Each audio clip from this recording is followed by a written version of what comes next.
I'm not sure where I dialed, actually. I didn't ask this time. Hi, Mellen. Hi, how you doing? Good morning to you. Yeah, I'm near Santa Cruz, California. Oh, that's too bad. Darn it. I know. pretty rough here in paradise. Yeah.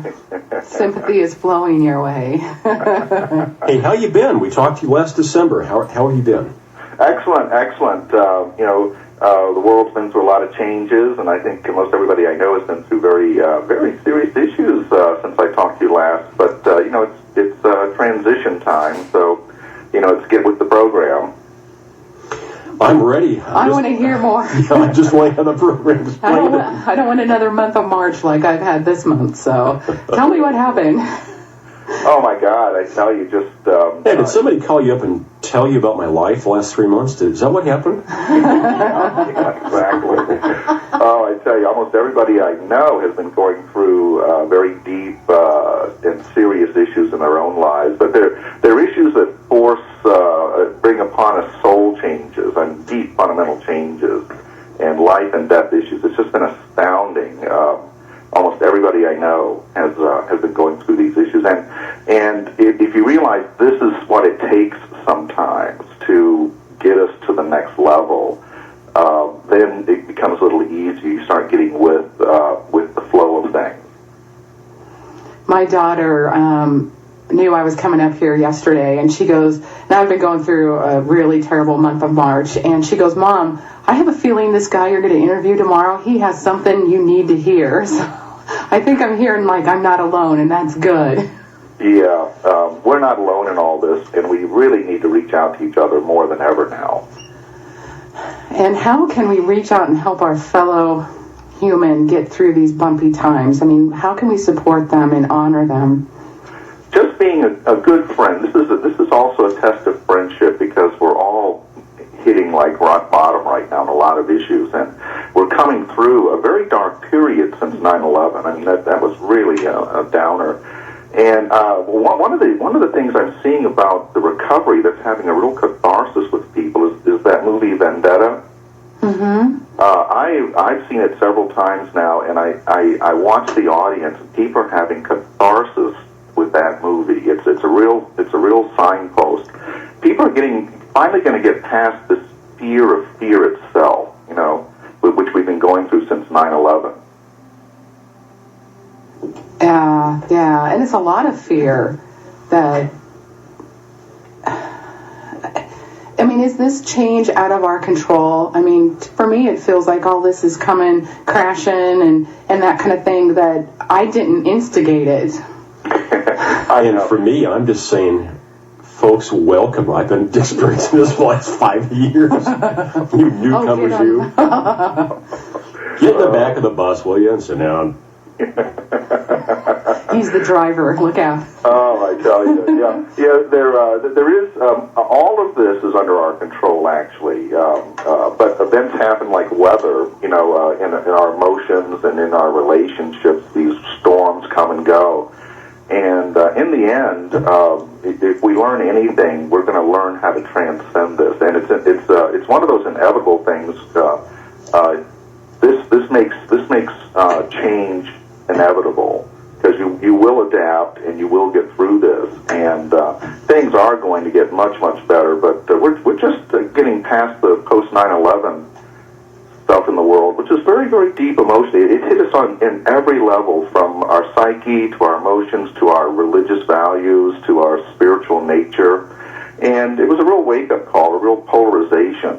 And what happens in biology and in cells, right before they divide, they polarize. You see a lot of polarization, and then a new creation happens. And so when I see all this polarization out there, I know that change is getting closer and closer. And the good news is that no matter what you see on the television or what you see on the news, is that most people in the world, by far, are very good people. The world is full of very, very good people, and we will survive and transcend this out of that goodness. And we have to go back to our goodness now. The last couple of weeks we've talked in brief about this. Last week's program, we talked with our guest, Rebecca Ann, more about the climate of fear, and I was just amazed, ladies and Mellen, that the New Dimensions guest that followed our program, it was as if we had this planned theme. They picked up round 2 and talked about the climate of fear and some of the things that, we read about the plane crash. We don't hear about the thousands and thousands of airplanes that flew successfully. Right. We hear about the house that burned, but we don't hear about, in each of our cities, the houses that didn't burn. And things get skewed after a while. I agree. Well, very, very, very much so. And that's why we have to go back to our own internal good nature. Fundamentally, humans are incredible beings, and if not completely stressed out or starved to death, they would never harm anyone. And so when you see the polarizations of religions, I mean, aren't you getting tired of people killing people in the name of God? I mean, that's getting really old now. I agree. Nobody's buying that anymore.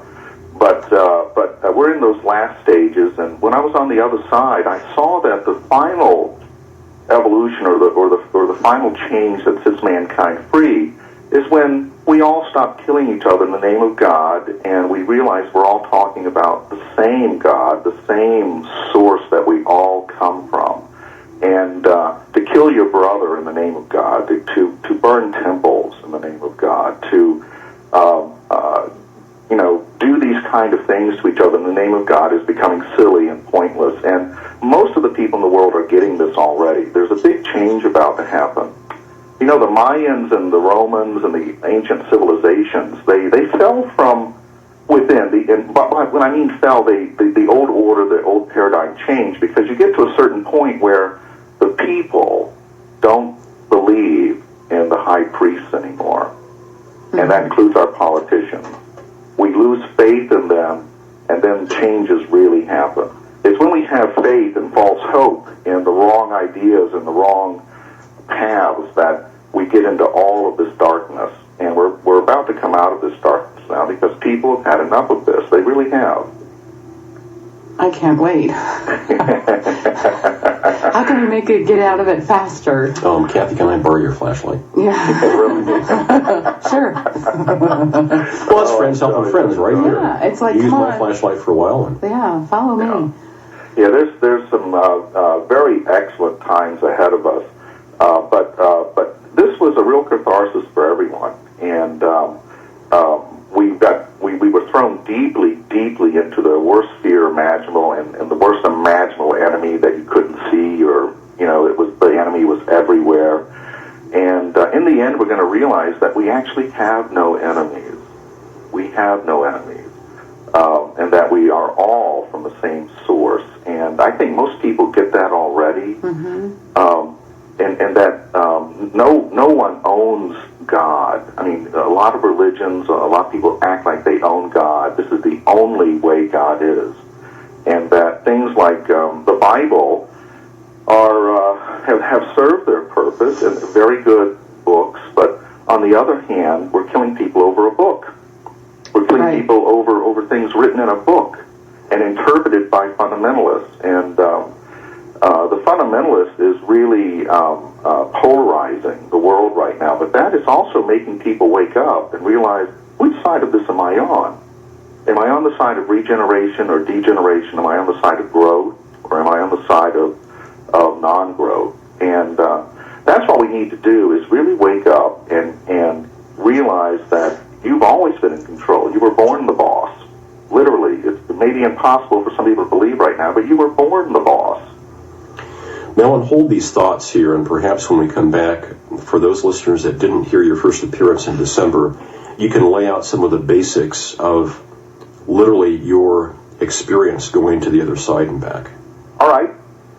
And that might help, again, the perspective that we're sharing with people right now about what we're all living through and what's to come here. Our friend and guest, Mellen Thomas Benedict, also a appreciator of fine guitars. Oh. Yeah. See, we're going to throw in interesting tidbits here. There you go. We'll be right back with our guest, Mellen Thomas, here on Exploring Unexplained Phenomena, right after this.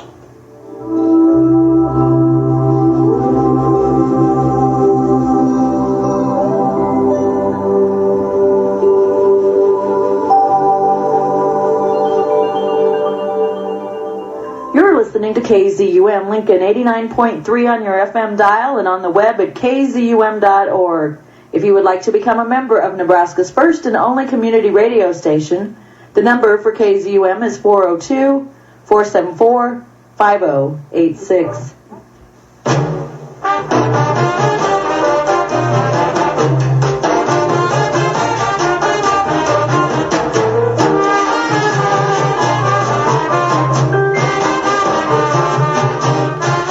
For an eclectic mix of contemporary and traditional Latin music, check out Mundo Latino right here on KZUM, Saturday afternoons from 12:30 p.m. to 2:30 p.m.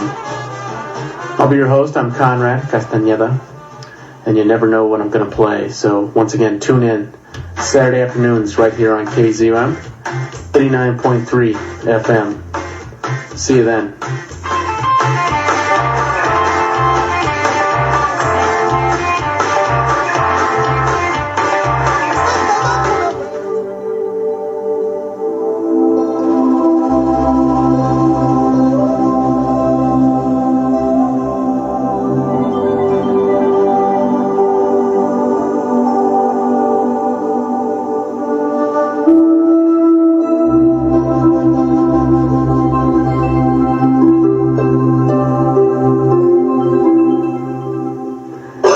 This is our guest, Mellen Thomas Benedict. It's great to have you, ladies and gentlemen, along here. And we're talking initially here in the program with our friend Mellen Thomas about fear and about choices that we make. And there are those people that through life-changing experiences come away with a perspective that's very, very valuable to hear. And so, ladies and gentlemen, let's hear the perspective of Mellen Thomas. Mellen, can you describe to us a little bit about that process that you underwent that radically transformed your life? Yes. In 1981, I was diagnosed with a terminal brain cancer that at the time was inoperable and curable. And I ended up in a private hospice situation, withering away. And in early February of 1982, I literally died, had a near-death experience, and was without vital signs for about an hour and a half. And by the way, that isn't a record, by the way, for being dead and coming back, actually. But we, I had a living will. I did not want to be resuscitated, and my caretaker had amplified stethoscope and was trained in hospice and was there to care for me and watch over my body. But I certainly didn't want to be revived or brought back. And I saw in my life review, and we all have a life review at the end of our days. Whether we like it or not, we're going to get one, right? Exactly. And that's why I'm telling people that don't wait till then to process your life issues. Process them in the moment, process them in the day, process them in real time, because that'll make your life review much more pleasant. Yeah. Don't wait till the grave to process your major issues in life with your family, your friends, or whatever you call what they call your karma. My life review was very unpleasant because I had a very negative attitude when I died. In fact, I believe my attitude is why I developed terminal brain cancer. I had believed for many, many years as a youth that the human race was on a course of absolute total destruction and annihilation of the planet. Of course, I was a product of being born in the late 40s. I was a product of the Cold War.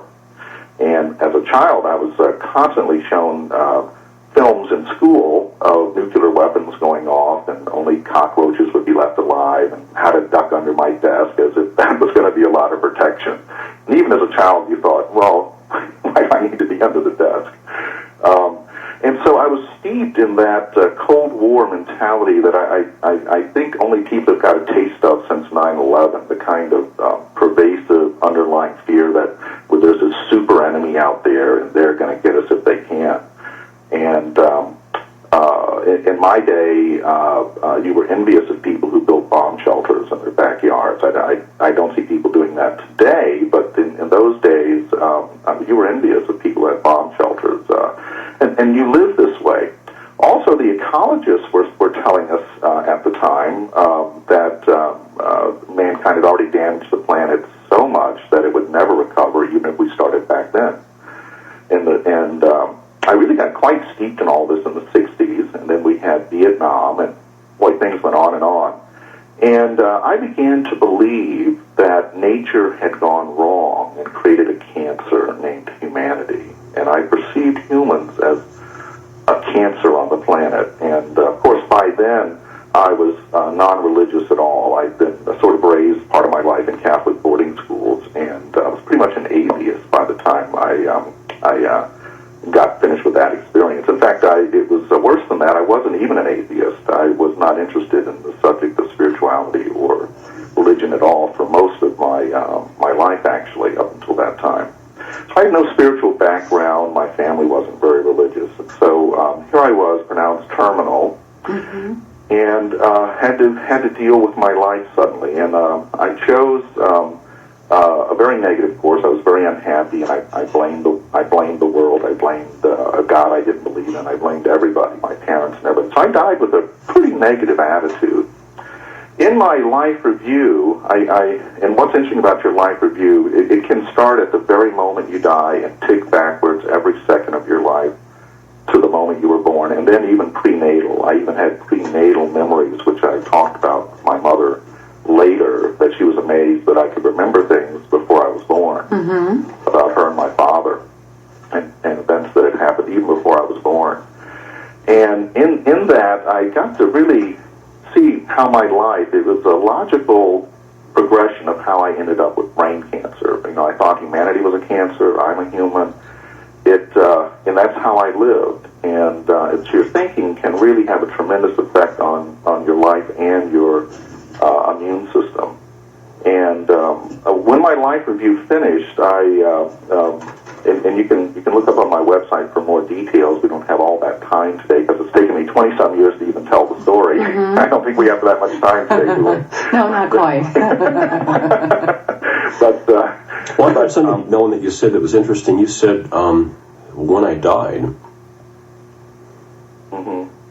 and that just sort of grabbed me, because you didn't say when I had a near death or an almost death. You said when I died. Yes, because before I had my death experience, I had never heard the word near death or anything like that. In fact, I'd never heard the word hospice before. I ended up in the situation. And so for me, that was my perspective. I knew that I had died, and I went to that light that you hear about. And there are three levels of my story now, because it's been 20-some years now, and there's been three levels of my story. The first level was what I call the wonder child, and that was right after my experience, which was about 5 years or so of assimilation. I could tell you all about the movie, even though I may not understand all the parts of it. I could tell you this great movie that was this experience that I had, and trips into the future, and inventions, and I could tell you all about it. Not that I understood the nuances of it, and I call that the wonder child period. And then the next 5 to 7 years I spent in what I call my Thomas period. You know, and Thomas among the apostles was the true skeptic. And a true skeptic just wants to touch the truth. If truth is real, you can touch it one way or the other. And so Thomas was the one who, among all the disciples, moved forward and touched the Christ to see if it was real.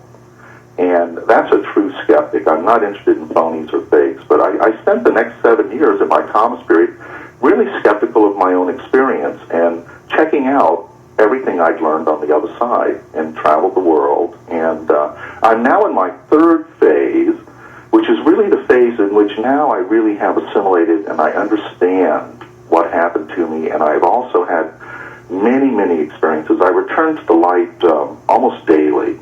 I have this experience almost daily, and now I really understand. I can talk about my experience from the Wonder Child point of view, or I can talk about it from the quantum physics, quantum mechanics part of view now, which really has enhanced my understanding of what happened to me and the information that was shared with me. Where did the brain tumor go? What happened with the brain tumor?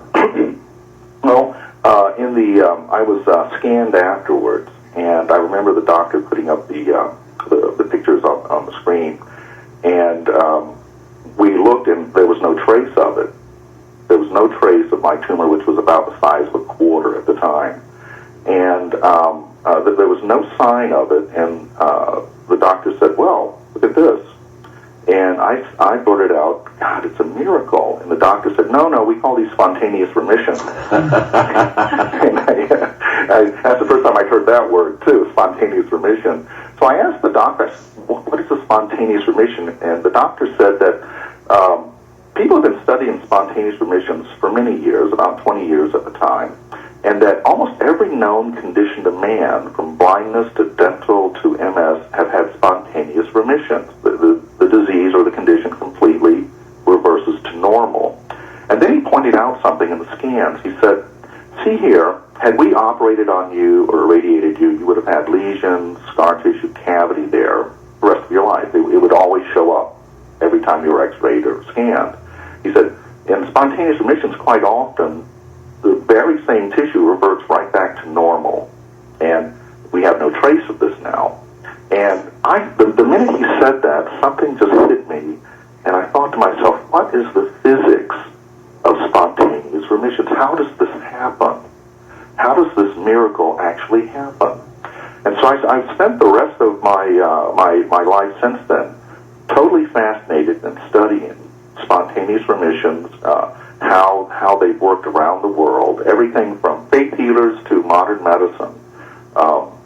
And the subject of spontaneous remissions is an absolutely fascinating one. And so then I spent the rest of my life trying to understand this and develop technologies and help people get second chances with the knowledge that I learned on the other side. And I have a good number of patents now, with patents that are involved in regenerating the human body, wound healing, dental. I have a very interesting patent history now, and many more patents coming. We're talking with Mellen Thomas Benedict, whose website is, after the three W's and dot, Mellen, M-E-L-L-E-N, -Thomas.com. Mellen, that explains then a lot. What you say is similar to my late friend Webster Robbins, who said, the only reason that he would agree to hearing that term near death is because he did survive, but he argued that there's nothing near about it. Mm-hmm. He said it was a death experience. Yes, and I was shown on the other side that and I think even near death, I think we, as a culture, we don't like to talk about death, and so we try to kind of cozy up to it in ways that are comfortable, that are palpable, and so that near kind of takes away what we regard as that sting, that finality. It wasn't really the death experience; it was the near-death experience. Mm-hmm. That's because, you were pulled back somehow, and in the Bible, just for one of the metaphors, there was Jesus and Lazarus. That was a very interesting case of a probable near-death experience. But I agree with you. The one thing I learned on the other side that astonished me is that there is no death. We will never experience death. We will always wake up. And every life that we've ever lived is but a day and a night in a much larger life that we're all living together. And this life comes from eternity and goes to eternity.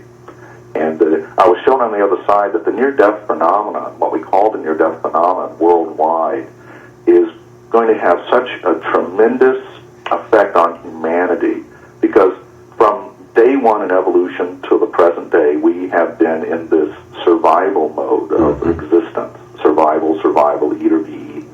We're working our way out of the jungles. The truth is that humanity will transcend this very, very soon. We will transcend the survival level of existence en masse. Technically, we can feed everybody in the world now. Technically, no one has to suffer as they've suffered in the past. The only thing in our way now is politics, fundamentalism, religions, one group against the other. But when we realize that there is no death, people will not be able, and events will not be able to manipulate you like they have in the past. All this all this that we're experiencing today is something that's very, very important in our transition en masse on the planet. The fear of death, the fear of survival has been with us from the beginning, but we are going to transcend this through technologies and through the opening of the human heart as it's never opened before. Because what compromises all of us right now on the planet, or almost all of us on the planet, is survival. And that compromises us. It compromises every one of us. It affects the things that we do, the decisions that we make, and it affects our own personal integrity, and we feel that spiritually. Quite often telling the truth just kicks you in the butt as well as it can help you. How many people can tell their bosses what they really think about them? You know what I mean? Yeah, right. So the survival thing compromises us endlessly, and we have to go through this period now where the truth is quite revealing, and the truth quite often won't help you in the way you think it will, but we have to be truthful, especially with ourselves. You can lie to the rest of the world, but if you lie to yourself, you're truly lost. And so our education systems and many of our spiritual teachings have not taught us to be absolutely truthful to ourselves first, and then to the rest of the world. But humanity is about to transcend into a new level of existence, new technologies. You can call these over-the-horizon events, over-the-horizon technologies. What's just around the next corner? No one saw or predicted the computers coming, the telephone, the televisions. Some of these great earth-changing, event-changing events have never been predicted by any prophets or psychics. So keep that in mind, that there are things just over the horizon that are going to change everything. And one of which is there's going to be plenty of food for everyone in the world. There's plenty of room for everyone in the world. And there's plenty of comfort in this world. But we have to start focusing on it. We have to pay attention to what's going on. It's like that old saying, pay attention, you'll be tested on this later. Mm-hmm. And as the youngest species on the planet, we are the youngest species on this planet in the natural world. We have come so far, so quickly, it's amazing. And what the next 100 to 400 years on this planet is like is absolutely incredible. I was shown on the other side, and I got a glimpse of the future. And when I say the future, I can explain it as the mass potential, because there is no exact future, just as there is no exact past. Ask different historians, you get different views of the past. Mm-hmm. But there is a mass potential, there is a mass energy and pattern of humanity. And that pattern has been transcendence, no matter what's been thrown at us, from the Roman Empire to the Egyptian armies. We have transcended these things and kept moving and increasing our knowledge base. I know there's going to be a future myself. I'm certain of it because they printed the calendar pages. That's a good predictor. That's a good predictor. Yeah. I always think about, how do they know this stuff? Well, they've gone ahead and, you don't get to like July and like there's a blank sheet and a question mark saying maybe. July is there. Fill in the blanks. Make your own calendar. I wanted to make light of this because I listen and I appreciate the work of Art Bell and George Norrie, their program Coast to Coast. I appreciate the topics they raise for the most part, but it seems like about every week I'm hearing at least one mention of the potential for a suitcase nuke, and that just starts the audience and the mind going. If there's a potential for a suitcase nuclear weapon, there's also potential for a suitcase full of love. Oh, absolutely. Absolutely. Is it what we choose to focus on? Exactly. And it's also paying attention to our neighbors and our brothers and our sisters.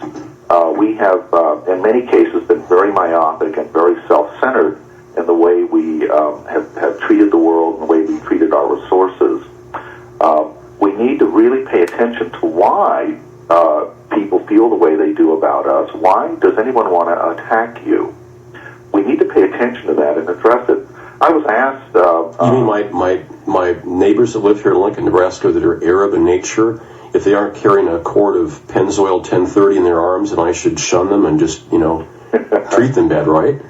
That's not the way? No. And I'm talking if about... they have oil in their arms, then I should treat them okay then, right? I know what you mean. But our brothers and our sisters, our mothers and our fathers worldwide, because humanity, genetically, we're the same, no matter what our skin color is, and all the different religions on earth, and I talk about the positive religions on earth, are really different facets of viewing the same source, which is incredible. If we only had one view of the universe, it would be a narrow view. We would miss everything else.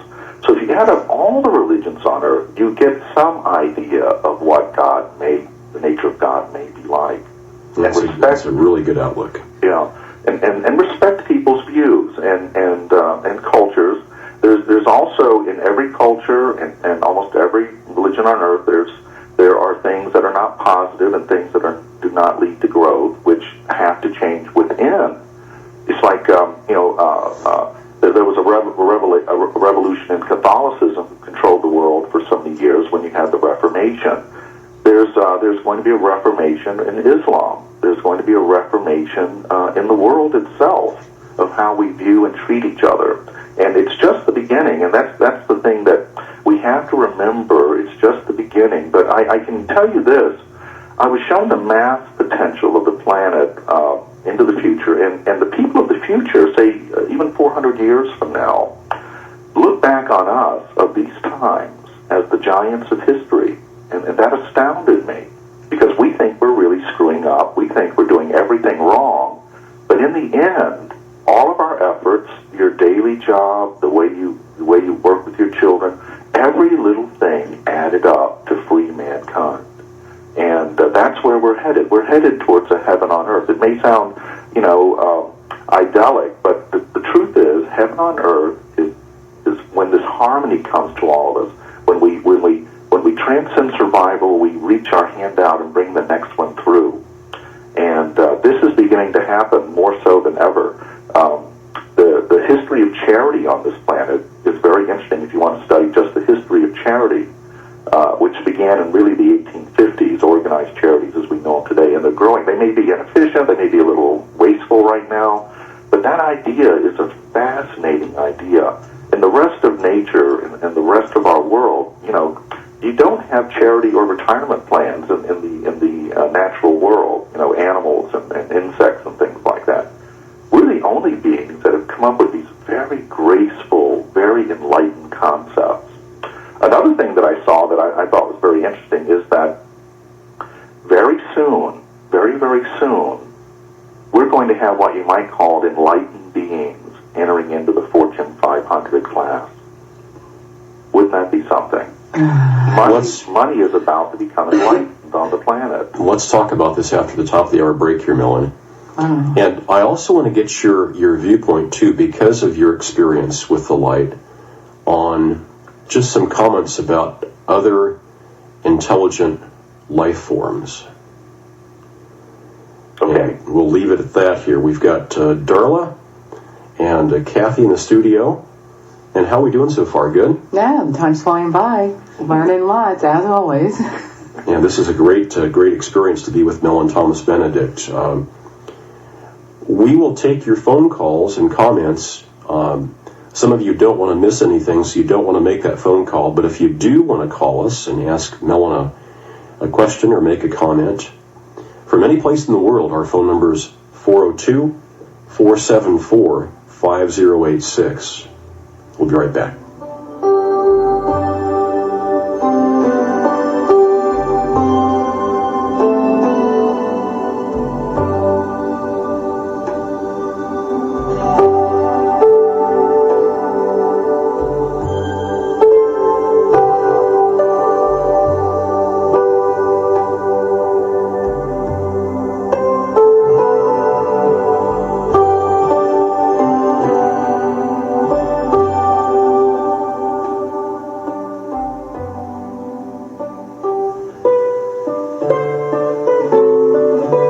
This is KZUM, 89.3 Lincoln. Powered by the community.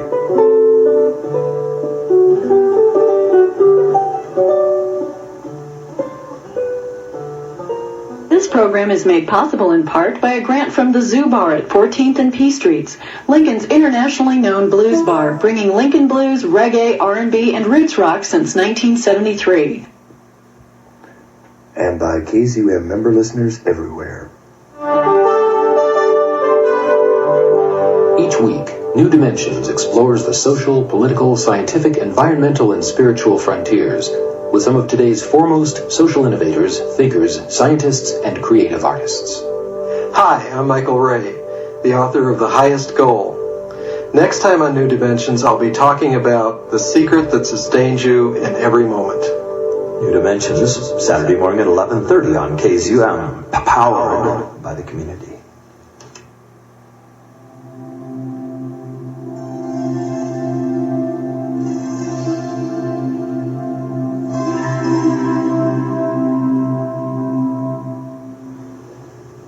And we're back, ladies and gentlemen. Great to have you again with us today with our guest, Mellen Thomas Benedict.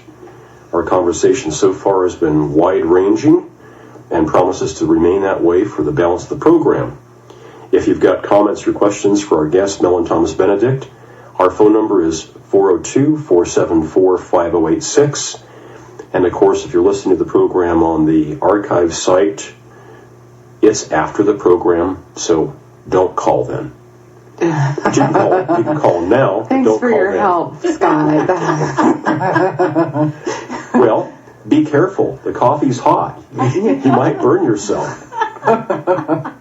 I have to work with him all the time, Mel. And I'm getting up to one of these points that we talked about. You know, treat somebody else like you want to be treated. I mean, this is all natural stuff, right? Right. Open to a lot of interpretation. This is just supposed to be so natural. Where did we decide to Make it hard. make it hard? Yeah, good point, Kathy.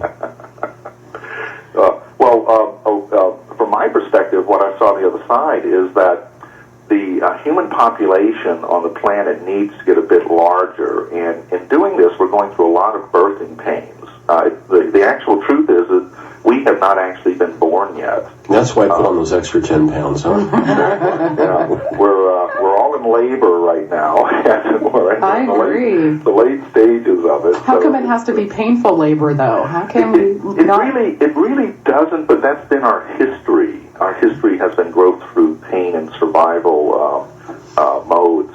It doesn't have to be, but in the physical world, there is this growing pains that we have to go through mentally, physically, and spiritually.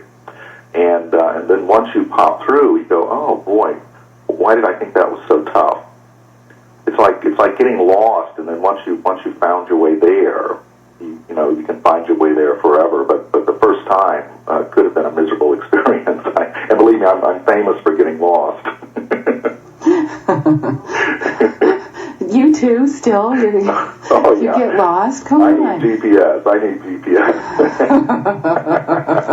The guy that found his way back from a death experience. Exactly. So when you came back, did you have the feeling, I don't know the word I'm looking for, but did you know immediately that you must stop blaming? I knew that I should. The practice of it, though, takes practice. Mm-hmm. And of course, the world and people around you keep pulling you back more than helping you go forward at this stage in many cases. And that's why many of us have chosen to create families outside of our bloodline of families, because quite often strangers can be more kind to us than our own family or even our own friends. And quite often birds of a feather flock together, so when you start feeling uncomfortable in your social circle or with your friends, that's telling you've changed your vibration. Mm-hmm. And quite often, that can be a lonely period too, and that's where most people fall back, is in that period of transition where you have one foot in the new paradigm, one foot in the old paradigm. Quite often, it's what I call the dance of life: 2 steps forward, 1 step back. Right. Mm-hmm. But there is progress. And if you're really making changes, there's going to be some loneliness, a little bit of depression as you make the changes and find and go through the effort of finding new friends, new circles, new things to involve your life in. Does some of this, ladies and Mellen, does some of this depend upon our ability to trust and our capacity for hope? To move on. I believe so, absolutely. And this is a big lesson for all of us on the planet. Because we are coming out of a very long and hard road of evolution and dog-eat-dog kind of world, we're still coming out of the jungle. And what's interesting is that the world will never be a wild a place as it used to be. The world will become a garden. And so a lot of the things we see happening on the planet are the transformation of the planet into a garden and out of the jungle. It's almost like there's from the Gaia or the whole Earth perspective. There's a time when you're a child, you don't care if you wash, you don't care if you comb your hair, you know. Mm-hmm. That's Scott today, but that's okay. I've done everything except shave now. That lasts a little longer. I'm just extending that life boy, just making it last a little bit longer here. Mellen and I are right on the same page. You just paused long enough for me to get that little dig in. That was great. Go ahead, sorry. And we were talking about love your neighbor, weren't we? You comb your neighbor's hair. Yeah, and paint their house and help carry that can of oil in your hands. So being in that carefree moment and not caring so much about your outward appearance and more carefree in your life, that's what we're about? Is that what we're getting back to? Well, actually, it's about growing up. Again, we're the youngest species on the planet. We're the children of this planet. I mean, the caribou are older than us. The plants on this planet are infinitely older than we are. We're the children on this planet, and we're being nourished by the planet, even though, you know, we make our messes, we spill our milk, we fight over our stacks of cookies. The mother can handle whatever mess that we make, believe me. And not that we shouldn't be stewards, not that we should take care of things, but children don't. Children tend to make a lot of mess, and there comes a point, though, as you begin growing up, that you become more organized, more ordered, and you start cleaning up around you. You start combing your hair. You start thinking of how the world is preceding you, and you start interacting with the world at a much higher level. And humanity is really just in its adolescence, and we act like it, don't we? Uh-huh. But we're maturing. I do not. He resembles that comment, no? But we're maturing as a species. He'd like to ask a question. And as we become a mature species, believe me, war will disappear, hunger will disappear. Don't give up on humanity at this stage. It's just the beginning. We're just coming out of our childhood. And that relates to a lot of things that are happening to people. And I ask people to forgive me when I say this, but I get asked quite a bit about, you know, UFOs and things like that, and ghosts and poltergeists and all that. And I did ask about that on the other side. And I ask people, forgive me for saying this, but what I was shown on the other side is that most of it is imaginary, and that we are very powerful imaginary beings. It's just as when a child is very, very young, they have a lot of imaginary friends. Well, a lot of this is our projections out of our own selves.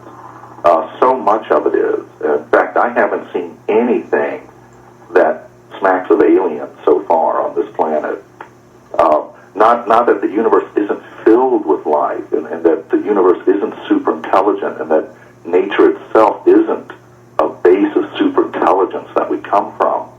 It's just that in our childhood, we are beginning to grow up. And in the book that I'm finishing writing, there's a chapter on this called "There is a Well of Tears at Childhood's End."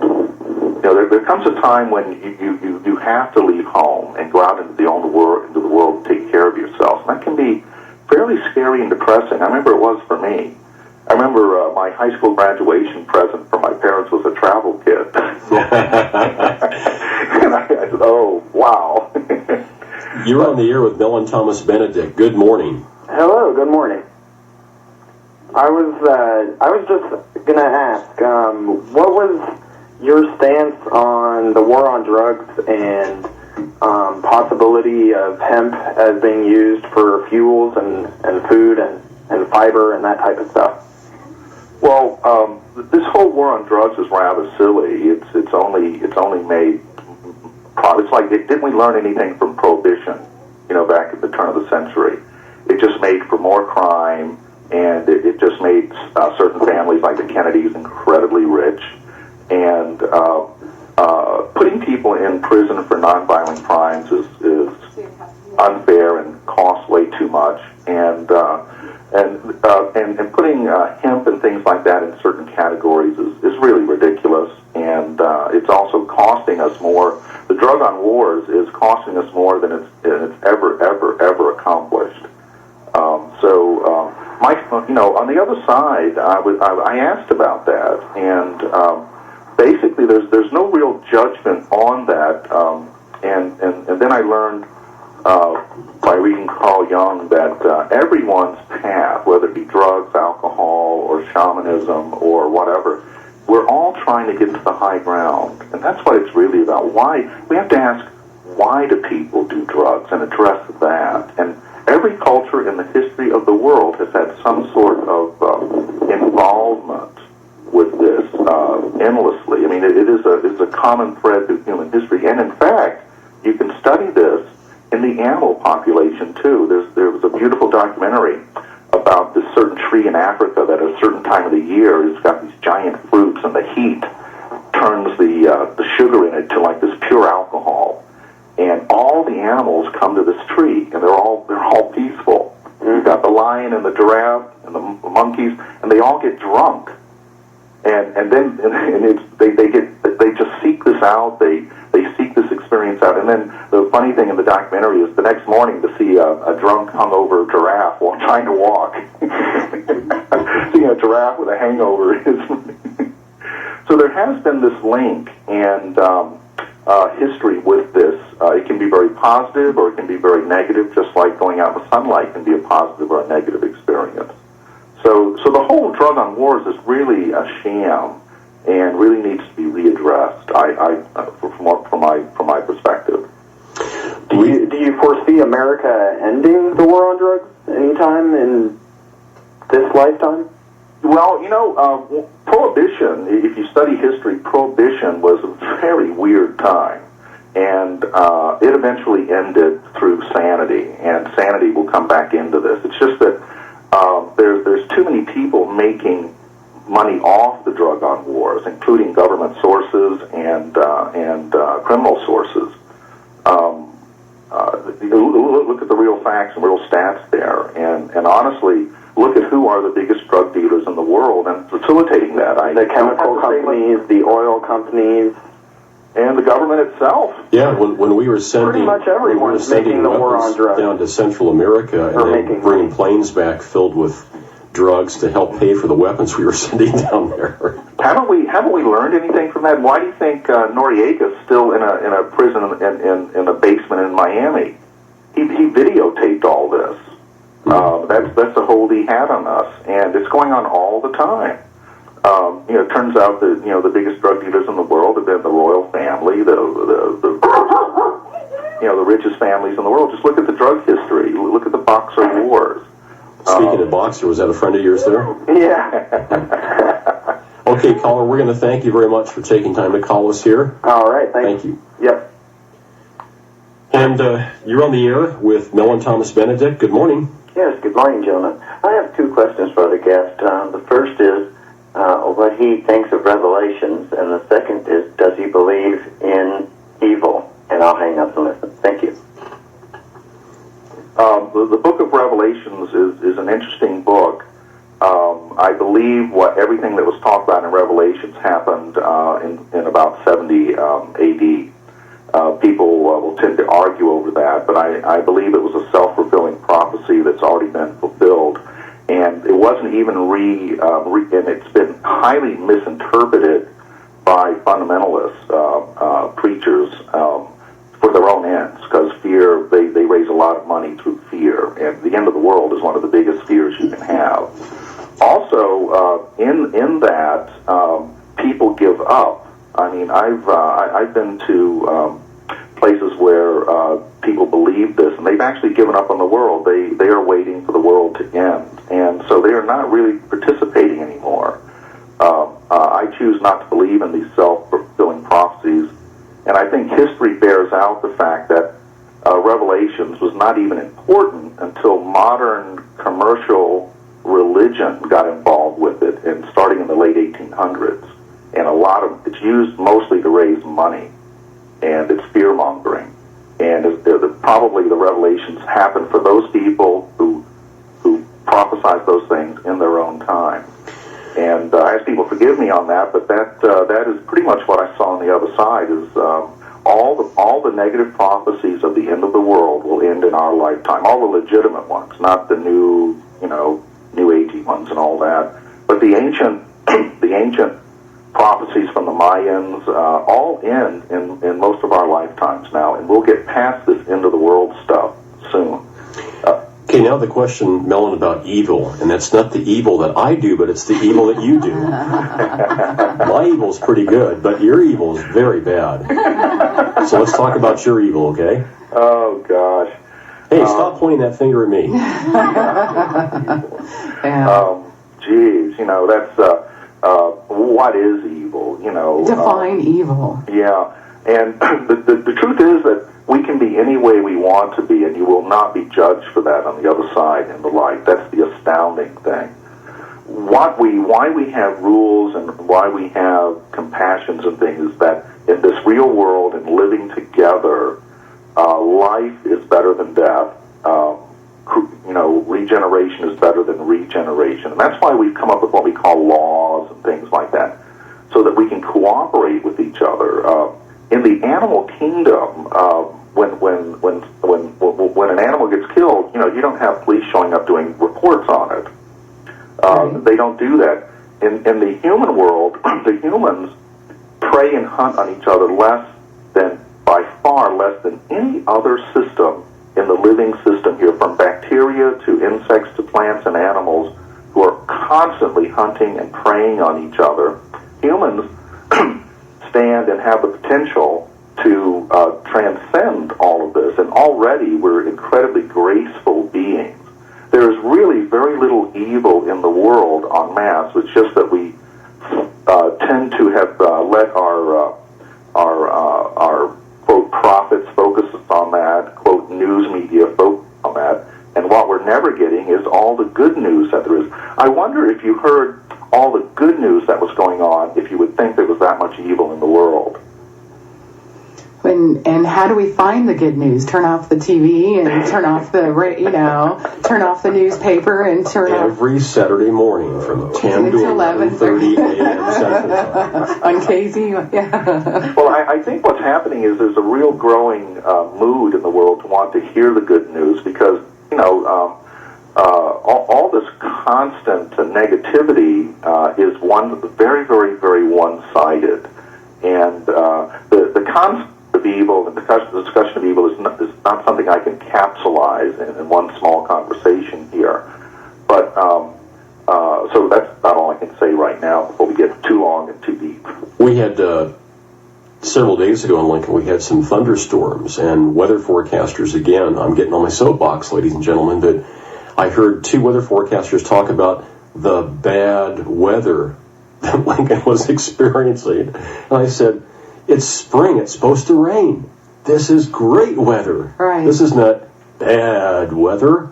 It's rain. It's life-giving. It's nourishing. Crops grow. People do well. Animals do well. It's supposed to rain. It's not bad. It's good. And it's about our choice, how we choose to see it, right? And it's turning off the TV if it's too negative for where we're vibrating, and making that choice and not feeling obligated to sit in it. I've about decided that when somebody says when it's raining that they wish it would stop and we'd have a nice day, I'm just about ready to come back and say, you can't have a glass of water today. In the morning, I prefer to watch Regis and Kathy, because they never talk about anything serious, and it's always fun. Right. So there is a wide choice out there, especially for people that have satellite systems. There's a wide choice.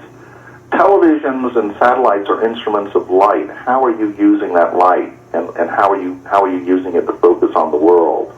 Now, let me ask you this, and Kathy and Darla, I want to bring you in this also. Do you think that people can be addicted to fear because they don't have to make the choices they would otherwise have to make? Well, you want me to go first? Sure. And we've got 5 minutes. And I'm sitting here nodding, going, yeah. Okay. Well, what's interesting about all this is that there are 2 clubs in the world, and one is the Fear Club, and believe me, that's a very rich and juicy club to belong to. And that leads to conspiracy theories, and oh my God, is that a rich, and it leads to paranoia. Mm-hmm. That's very rich and juicy, and some people really, really enjoy that mode of existence. I choose not to resonate with those groups and people, and I tend to focus on all the positive. And the more you focus on the positive, the more you see of it. It's like I bought a car once and had never really noticed this type of car before, but I liked it and I bought it. And then I'm driving around, I'm noticing, my God, there's a lot of these cars, and I find out it's the most popular model in America. Mm-hmm. I didn't know that till I focused on it and bought one. Mm-hmm. And you have the choice to you're either coming from love or you're either coming from fear. And there's no other choice in my book and how you run your life. And yeah, you can change your channel on your TV set, and you can change the channel of your life if you so choose. Absolutely.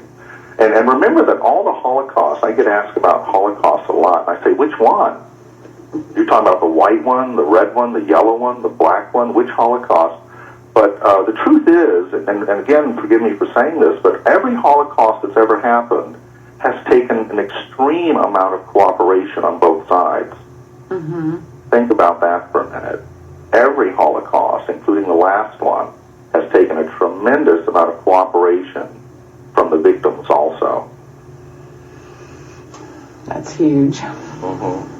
Yeah, you don't just deal with little stuff, do you? No, he's giving us lots of food for thought here. Oh boy, yeah. So which end are you going to participate in? Are you going to get on the train to the death camps, or are you going to make a break for it and try to get free? You know, it's your choice. I want to play guitar. I want to make a break for it, man. Me too. I think I'll make a break for it. I want to hang out with my kids and watch them get mad in 30 seconds, then get incredibly happy in 30 seconds. Uh-huh. And then when you really finally realize that there is no death, and it's an amazing thing to realize, and you will experience it, and people are becoming more and more conscious. I was showing the other side that near-death phenomenon is very important because you've got all these people in all races and religions coming back from the dead telling you there's no death.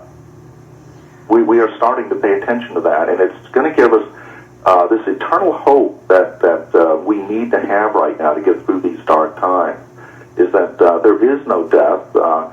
There is suffering, and there is sadness and depression, and these are all part of the growth of humanity into our true manifest destiny. What does Mellen Thomas say to a young person when they come up and maybe they talk about some of the stuff that they hear about in the headlines, that they hear broadcast over the radio and the TV, and maybe some of their friends talking? If you have a chance to interact with young people, such as our audience right now, what would you say to them?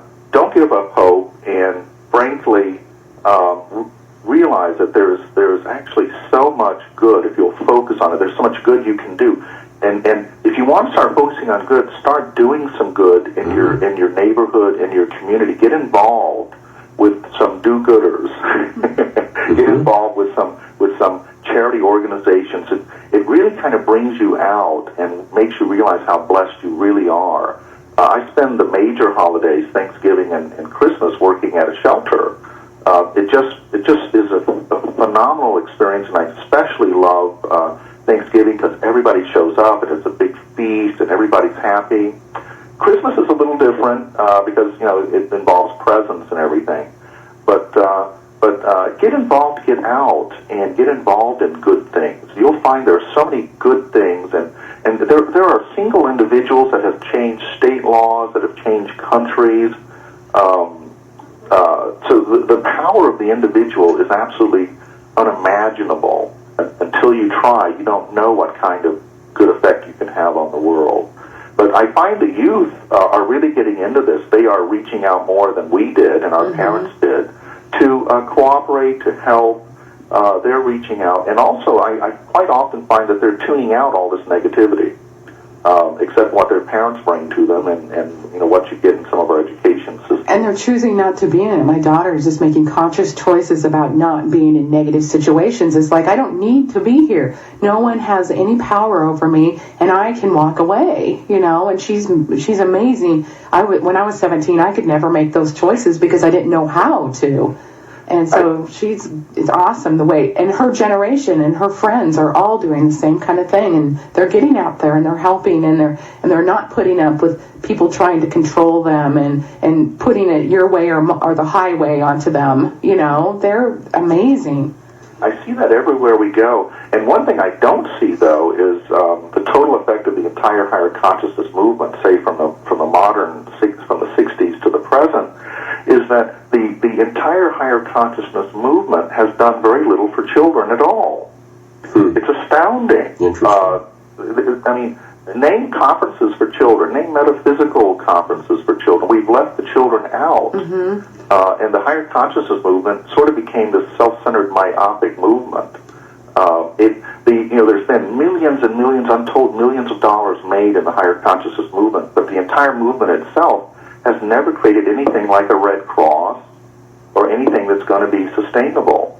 But a lot of people have gotten rich off of it, these self-help books and all that, but what are they really doing with their money?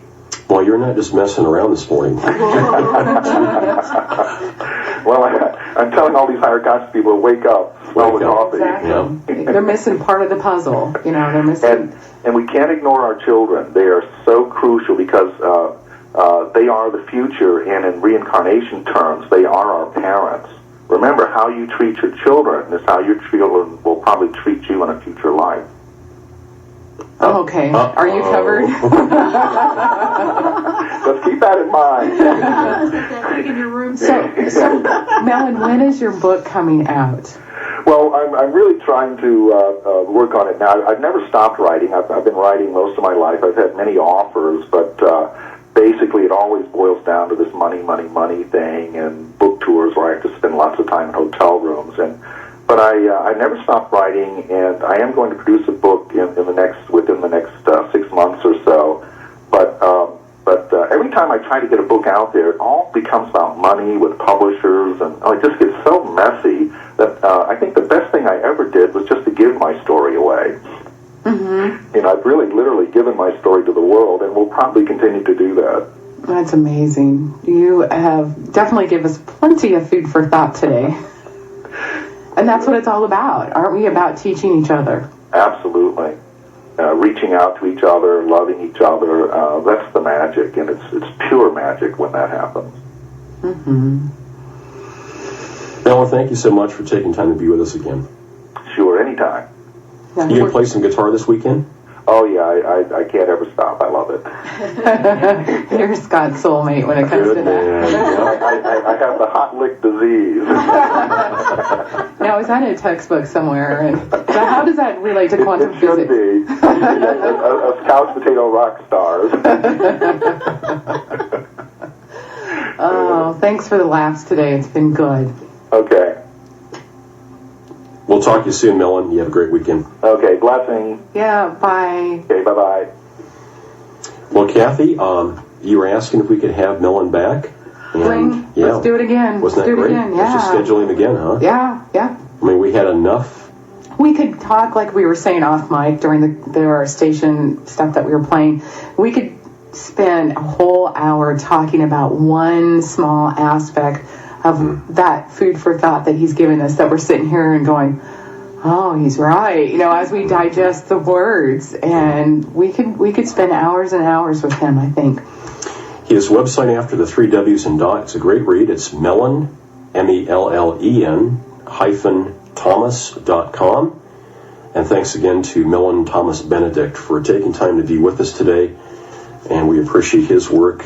And as Kathy just said, wow, food for thought.